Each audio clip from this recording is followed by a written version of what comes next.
Bismillahirrahmanirrahim. Assalamualaikum warahmatullahi wabarakatuh. Alhamdulillahirabbil alamin wa bihi nasta'in ala umuri dunya waddin. Wala haula wala quwwata illa billahil aliyil azim. Asyhadu an la ilaha illallah wa asyhadu anna Muhammadar Rasulullah. Allahumma shalli wa sallim wa barik ala Sayyidina wa maulana Muhammadin wa ala alihi wa ashabihi ajma'in. Rabbi shrah li sadri wa yassir li amri wa hlul 'uqdatam min lisani yafqahu qawli. Rabbana hab lana isti'dadan kamilan liqabuli faidikal aqdas. Ya Allah ya Rabb, anugerahkan kami di pagi yang mulia ini lurusnya niat kami, terbukanya pikiran kami, longgarnya dada kami, lembutnya jiwa kami, dan beningnya hati kami, agar kami mampu menangkap sebanyak mungkin hidayahmu, cahayamu, dan ilmumu. Amin. Amin ya rabbal alamin. Amma ba'du, yang saya hormati, yang saya muliakan bapak-bapak, para pejuang subuh Masjid Nurul Hidayah, alhamdulillahirabbil alamin. Pagi hari ini kita masih diberikan anugerah yang luar biasa oleh Allah Subhanahu wa taala, yaitu anugerah sehat walafiat. Kita masih berikan umur panjang. Semalam kita latihan mati, kemudian masih Allah hidupkan sehingga kita mengawali ketika bangun tidur dengan sebuah doa, alhamdulillahilladzi ahyana ba'da matana wa ilaihi nusur. Ya Allah, terima kasih setelah engkau masih hidupkan aku, setelah engkau wafatkan aku ketika tidur, dan insya Allah pada saatnya nanti kami akan kembali kepadamu. Mudah-mudahan umur panjang yang masih Allah anugerahkan kepada kita, dengan izin Allah, dengan bimbingan Allah, kita bisa isi dengan begitu banyak amal soleh dan kebaikan yang menjadi bekal kita nanti untuk menghadap Allah Subhanahu wa ta'ala. Amin. Amin ya rabbal alamin. Bapak-bapak sekalian, hari ini kita akan membincangkan satu hal yang boleh jadi kita memang harus evaluasi, ya. Karena ternyata Allah setiap tahun, di setiap bulan ke-7 dalam kalender Hijriah itu mengingatkan kita akan pentingnya kita mengevaluasi satu hal ini. Apa itu? Tentang sholat. Setiap bulan Rajab itu Allah ingatkan kita evaluasi tahunan. Sudahkah sholat kita itu kita tegakkan? Sebab kalau Al-Quran itu ketika membincangkan sholat tidak menyuruh kita mengerjakan sholat. Perintahnya itu luar biasa, wa aqimis sholat, tegakkan sholat. Mengerjakan sholat itu beda dengan menegakkan sholat. Boleh jadi kita sudah mengerjakan sholat, tapi belum tentu kita sudah menegakkan sholat kita. Nanti akan kita bincangkan apa itu menegakkan sholat, dan apa mengerjakan sholat, dan apa yang Allah katakan bagi orang yang sekedar mengerjakan sholat dan tidak menegakkannya. Saya ingin membincangkan tentang peristiwa apa yang terjadi pada bulan Rajab, yang kita tahu bulan Rajab itu termasuk 4 bulan dari bulan yang sangat dimuliakan oleh Allah. Allah mengatakan bahwa di dalam bulan 12 bulan itu 4 harinya, 4 bulannya disebut Ashhurul Hurum, bulan-bulan yang dimuliakan, diharamkan. Bahkan di bulan yang 4 ini perang pun harus berhenti zaman dulu. Apa itu 4 bulan itu? Bulan Dzulqa'dah, kemudian bulan Dzulhijjah, bulan Muharram, habis itu lompat dari bulan Muharram di bulan Rajab. Di bulan Rajab ini ada sebuah peristiwa di tahun 10 kenabian. Jadi ketika Rasulullah umur 40 tahun, berarti istrinya umur 65 tahun. Peristiwanya apa? Peristiwanya Rasulullah ditinggal oleh 2 orang yang paling dekat, paling berjasa, paling melindungi Nabi di dalam dakwah-dakwah paling sulit. Nabi itu kan dakwah paling sulit itu di periode Mekah selama kurang lebih 13 tahun.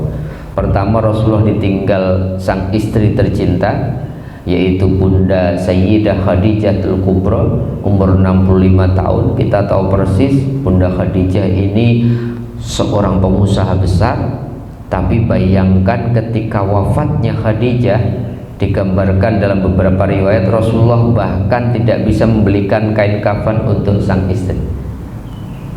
Uangnya habis. Untuk apa? Untuk perjuangan dakwah Islam. Ketika Rasulullah dicaci maki, bahkan Rasulullah dikatakan tukang sihir, penipu, Rasulullah kemudian mau dibunuh, maka biasanya menguatkan Nabi adalah Khadijah. Bayangkan betapa sedihnya, 20 dari umur 25 sampai umur 50, 25 tahun hidupnya Nabi sama Khadijah itu. Kalau bapak-bapak baca sejarah, Rasulullah tidak menikah lebih dari satu. Jadi 25 tahun sama Khadijah itu Rasulullah menikah cuma Khadijah. Setelah Khadijah baru Rasulullah menikah dengan beberapa wanita, itu pun rata-rata seorang janda dan tua kecuali Sayyidah Aisyah. Itu pun karena dititipkan oleh sahabat yang begitu dekat dari kecil. Bedanya Rasulullah sama Abu Bakar itu cuma 2 tahun. Dititipin, saya titip putri saya, dan kemudian Rasulullah menikah dengan Sayyidah Aisyah. Betapa sedihnya Rasulullah ditinggal oleh Sayyidah Khadijah. Dan kemudian 35 hari kemudian, ketika kesedihan Nabi juga belum reda, Rasulullah ditinggal wafat orang yang semenjak Rasulullah umur 12 tahun ikut beliau, yaitu Abu Thalib, umur 80 tahun.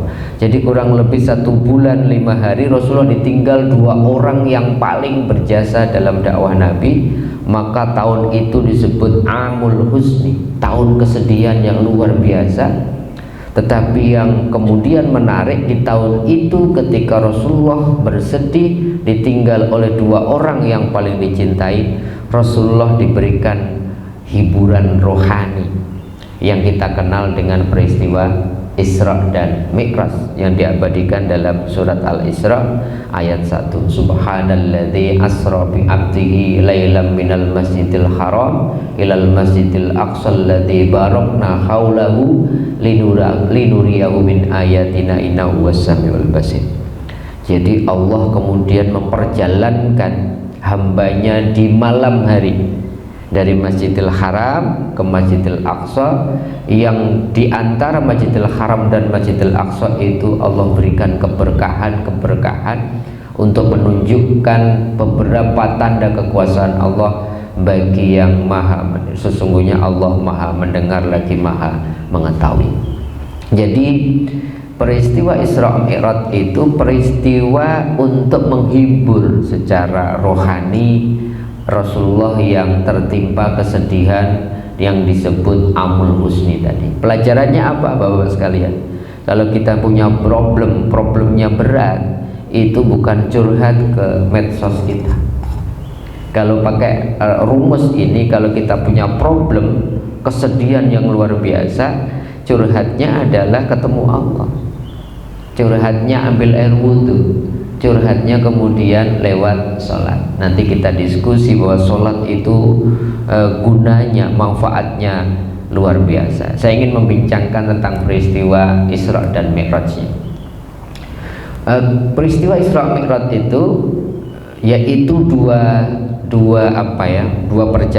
perjalanan horizontal dari Masjidil Haram kemudian ke Masjidil Aqsa, kemudian perjalanan vertikal dari Masjidil Haram naik ke langit 7, kemudian ke Baitul Ma'mur, ke Sidratul Muntaha, baru kemudian di dalam surat surat An-Najm Rasulullah digambarkan fakana qobal qosaini au adna.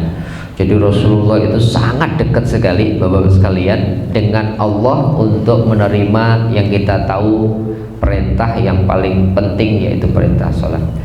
Jadi Rasulullah nyampe di Masjidil Aqsa, ternyata Rasulullah kemudian sudah ditunggu seluruh nabi dan rasul yang pernah diutus oleh Allah.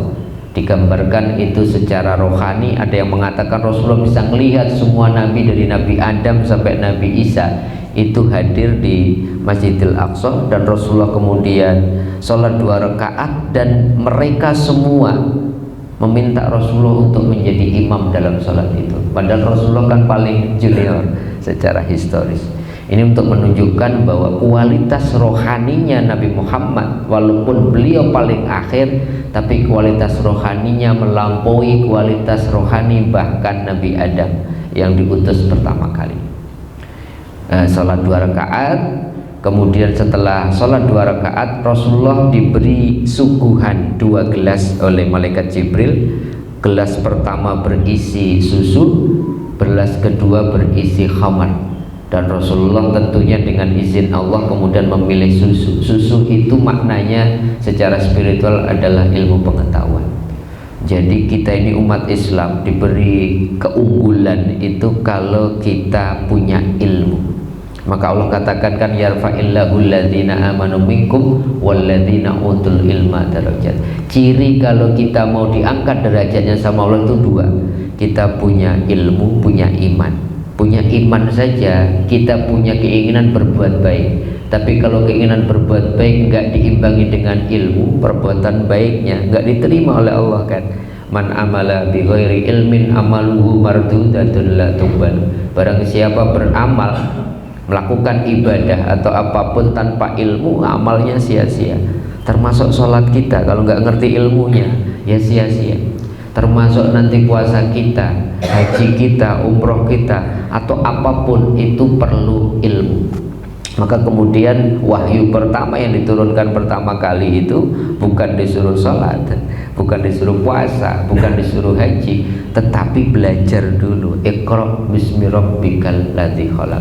Baru kemudian setelah Rasulullah memilih susu sebagai simbol ilmu pengetahuan, Rasulullah kemudian naik memasuki langit pertama, ketemu Nabi siapa? Ketemu Nabi Adam. Kemudian langit kedua ketemu Nabi Isa, langit ketiga ketemu Nabi Yusuf, langit keempat ketemu Nabi Idris, naik kemudian ke langit kelima ketemu Nabi Harun. Nabi Harun itu saudaranya Nabi Musa.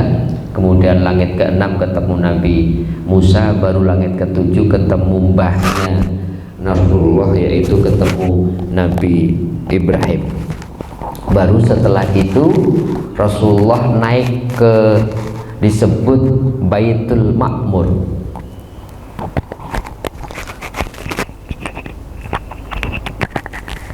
Baitul Ma'mur itu rumah yang penuh cahaya, karena di dalam Baitul Ma'mur itu berkumpul 7.000 para malaikat.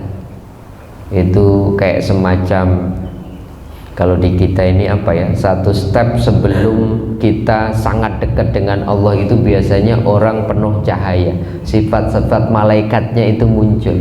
Malaikat itu kan disimbolkan berasal dari cahaya. Orang kalau sudah sangat dekat sama Allah itu biasanya bersifat cahaya, bersifat kebaikan-kebaikan, hidupnya itu bercahaya, hidupnya itu selalu diliputi oleh sifat-sifat malakuti, sifat-sifat kebaikan, kesabaran, ketakwaan, kesyukuran dan sebagainya.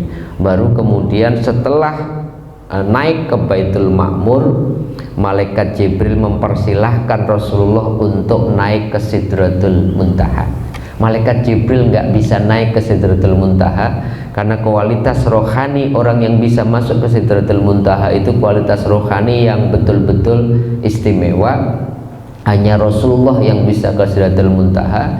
Digambarkan dalam surat An-Najm tadi bahwa Rasulullah itu sangat dekat dengan Allah, qobal qosaini. Qobal qosaini itu kalau bapak-bapak kemudian pernah melihat busur panah kan melengkung begini, digambarkan ini busur panahnya berpunggungan. Itu untuk menunjukkan betapa dekatnya Rasulullah SAW saat itu secara rohani dengan Allah. Ketika sudah di Sidratul Muntaha, maka kemudian terjadi dialog antara Rasulullah dan Allah, dan kemudian lahirlah perintah yaitu yang paling penting perintah sholat. Digambarkan Bapak-bapak sekalian di dalam hadis Bukhari nomor 2968 dan 3598, hadisnya panjang tentang Isra Mi'raj itu. Rasulullah kemudian diperintahkan sholat itu pertama kali 50 waktu. Nggak bisa bayangin itu kalau benar-benar 50 waktu. 5 waktu aja kadang-kadang kita di akhir-akhir waktu kan mengerjakannya. Tapi kemudian ketika Rasulullah menerima sholat 50 waktu itu, ya Rasulullah, namanya Rasulullah, sami'na wa ata'na, siap ya Allah, saya kerjakan sholat perintah ini dengan kesungguhan hati. Tetapi ketika turun lagi ke langit ke-6 ketemu Nabi Musa bertanya, ya Rasulullah, engkau dapat apa setelah bertemu dengan Allah? Saya diperintahkan untuk umatku untuk sholat 50 waktu. Nah, digambarkan di situ Nabi Musa mengatakan, memang umatmu kuat untuk sholat 50 waktu. Nah, terus gimana solusinya?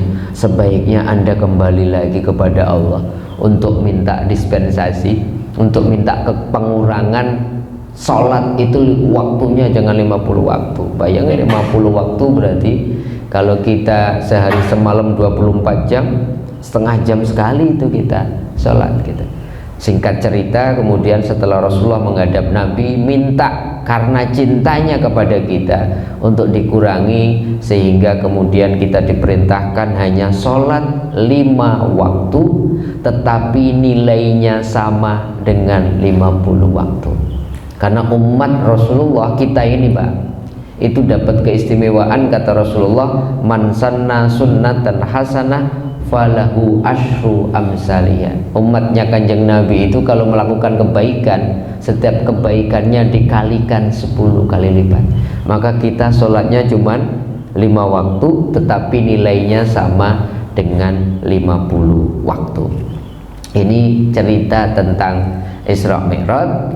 Tetapi yang menarik lagi, ketika Rasulullah sudah ketemu Allah di Sidratil Muntaha, kita ini sholat, kita ini puasa, kita ini zakat, kita ini haji, niatnya apa sih sebenarnya?